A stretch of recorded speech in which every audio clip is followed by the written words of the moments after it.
So I don't think I want to say anything more except, again, welcome back, Honourable. Mr. Chairman, for that welcome, and also for the invitation to come back to Chatham House.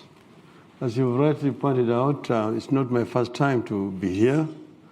I've had occasion to address an audience here before.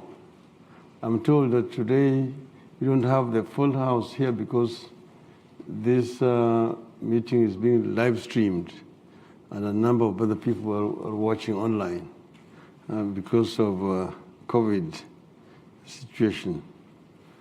But I want to thank you once again for inviting me to this very historic institution where great ideas are openly discussed and contested among thought leaders, global statesmen, policymakers, and academics. I come here at a special time in my own political life. Just last week, I was nominated by the Azimio la Umoja, Kenya's largest political movement, as his candidate for the President of the Republic of Kenya. It is an honor and privilege for me to be entrusted with the opportunity, if Kenyans so decide, on August 9th this year, to lead my country at a time of great suffering in the world. And that is why discussions such as these in a forum as important as this could not have come at a better time. So thank you once again. The world is going through very uncertain times. Notwithstanding the COVID-19 pandemic, we are currently faced with a crisis in Ukraine that is sending thousands of people into neighboring European countries as refugees. The Ukraine crisis, like the COVID-19, is a global phenomenon. The United Nations needs to urgently take leadership in finding a solution through diplomacy and dialogue already initiated in recent discussions in the Security Council. And Kenya has taken a very firm stand on this issue. In Kenya, we stand to lose about 10 billion Kenyan shillings worth of exports to Russia as a result of sanctions. That is about 100 million US dollars. We export coffee, tobacco, coffee, tea, spices, live trees, plants, bulbs, roots, cut flowers, edible fruits, nuts, and melons to both Russia and Ukraine. In 2020, we imported wheat, maize, and fertilizers worth about 406 million US dollars from Russia. This might be equally adversely affected by the sanctions and the disruptions of war at a time our economy can hardly afford such a stress.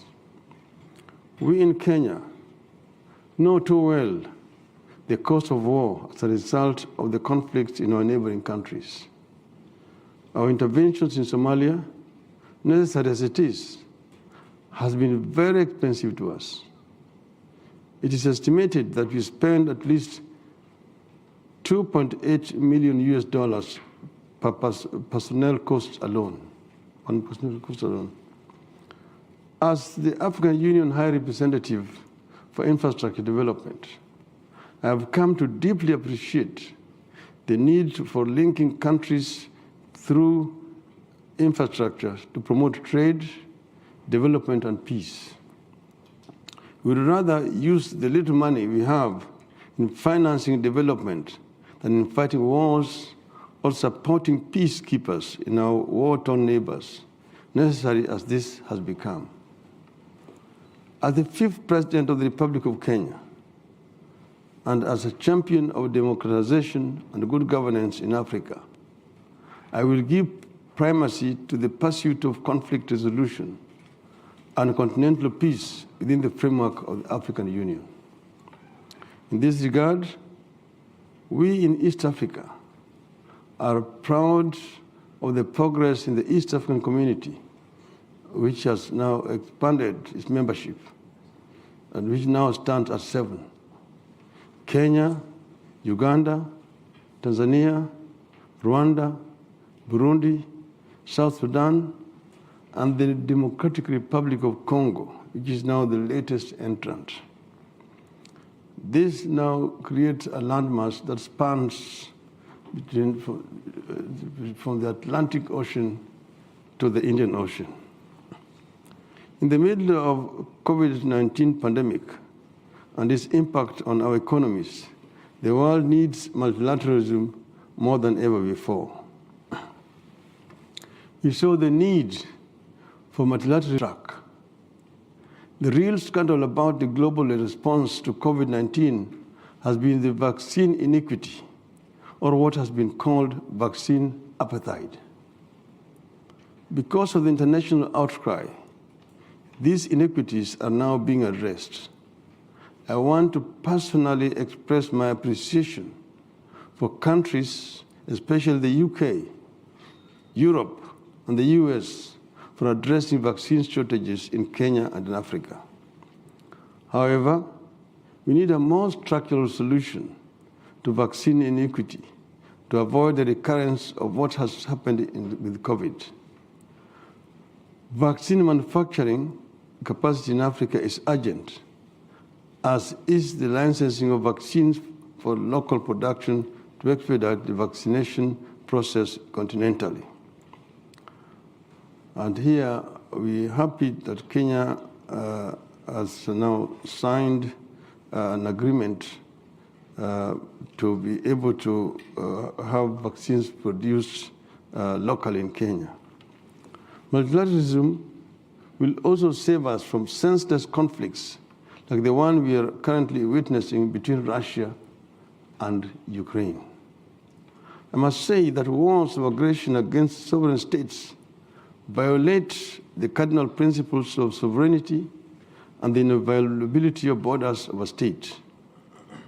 In Africa, we long realized that reopening grievances over colonial borders would append us all.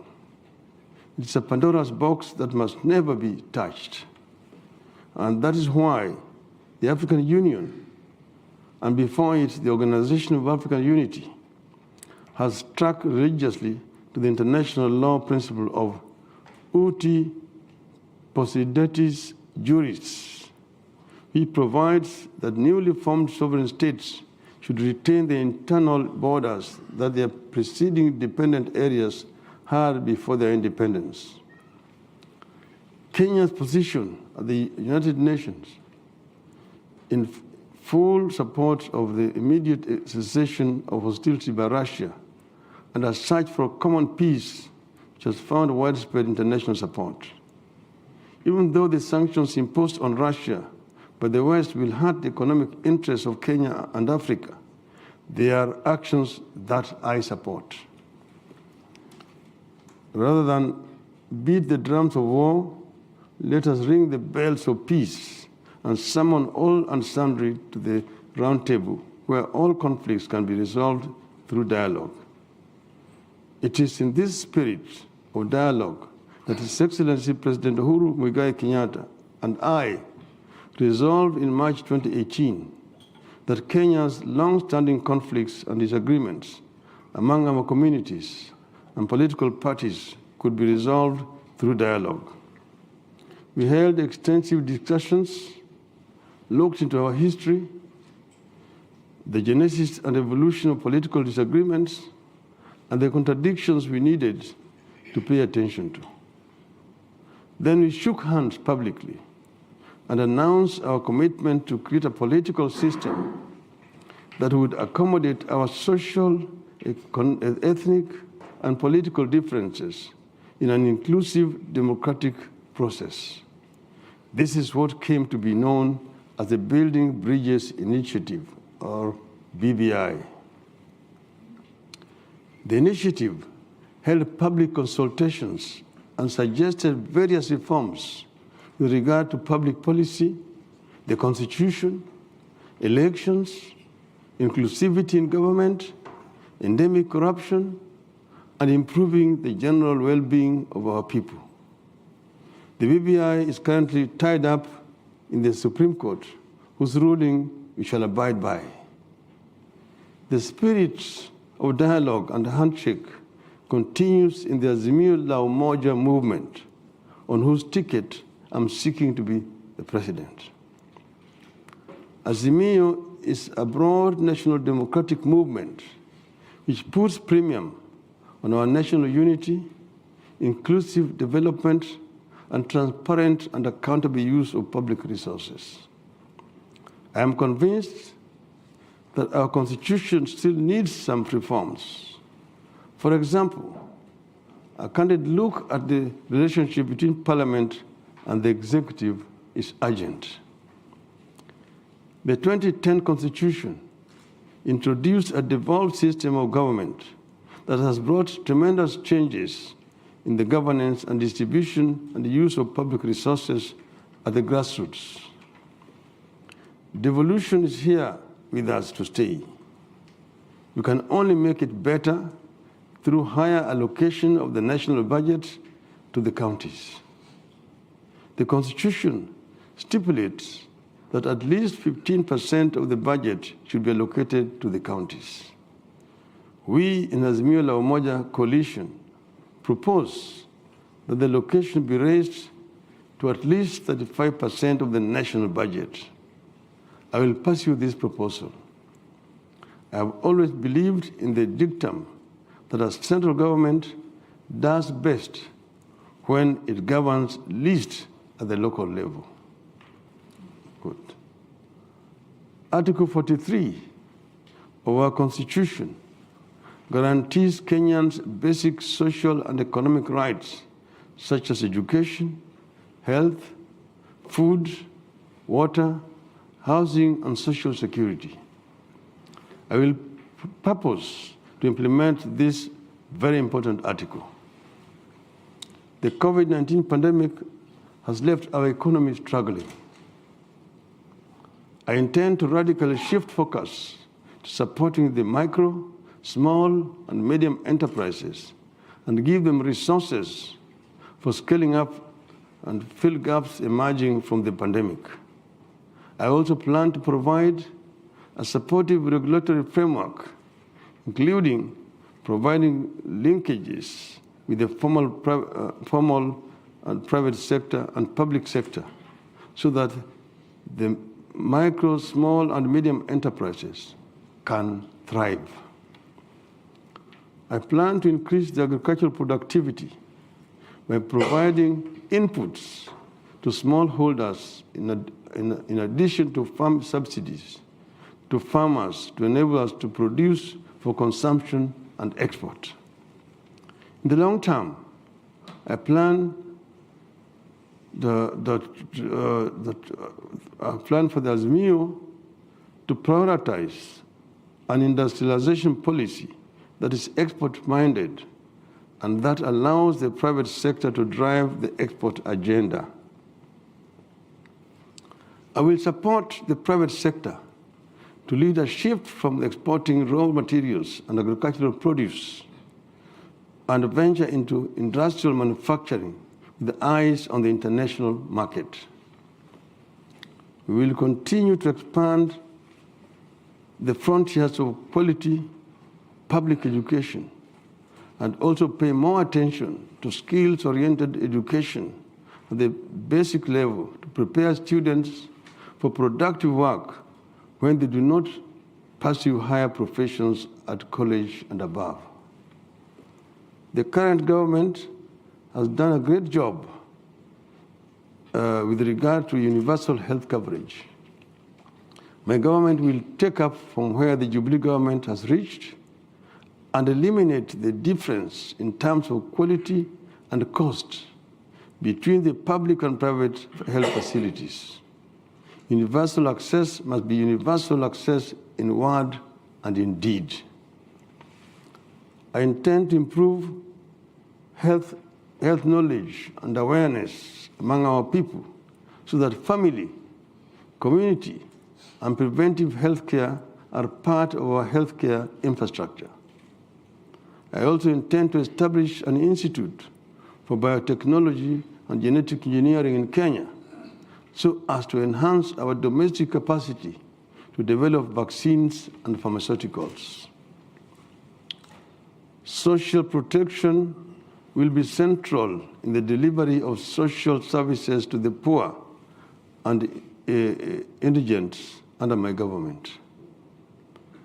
I told our citizens that our major reason, I hope that one major reason that I hope to be their leader is to help lift the extreme poor and vulnerable families so that they can access the basics and later support themselves. We will also mount serious war on corruption and unveil fundamental reforms to the structure of our economy. Much has been said about Kenya's indebtedness. Kenya is now approaching US $100 billion in public debt.